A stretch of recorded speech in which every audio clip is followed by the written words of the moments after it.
पुनः निजुक्ति दाबी में संबलपुर ओडिशा मुक्त विश्वविद्यालय रे कर्मचारी प्रतिवाद कुलपति विभिन्न समय कर्मचारी हैरान हरकत करुवा अभियोग होइछि। किछि कर्मचारी बाहर कर अभियोग करी विश्वविद्यालय कर्मचारी माने ऑफिस बाहर प्रतिवाद करथिले। एने कुलपति कुलसचिव और अन्य अधिकारी मानक सह दीर्घ समय जाए आलोचना और जुक्तितर्क होइथिले मध्य किछि समाधान पंथा बाहरी नथिबा जणा पड़िछि। तेबे बहिष्कार करा जायथिबा कर्मचारी मानक पुनः निजुक्ति पई समीक्षा कराजिबो बोली कहिसेंती ओडिशा मुक्त विश्वविद्यालय कुलपति।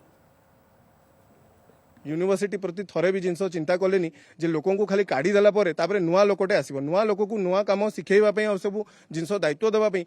यूनिवर्सिटी रो हैम्पर जो होउची सेतरे किए माने परेशान होउची किए माने सेथि पई दायी होउची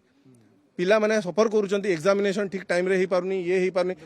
आमे चाहूचु सर कि ए जिनस गुडा जो टर्मिनेशन जहाँ भी दिया होउची धमका चमका होउची धमक दउचंती आ फाइनेंशियल जदी कंडीशन एते ही खराब तो ताले नुआ रिक्रूटमेंट केमती होउची एमती स्टाफ माने अपॉइंट करा जाउची जो माने के कंप्यूटर सुधा खोली आसुनी तांको अपॉइंट करे से माने मोर इफिशिएंसी एलिजिबल मोर माने आमठो बहुत से माने काम बेसी शिक्षण आमते दक्षता जा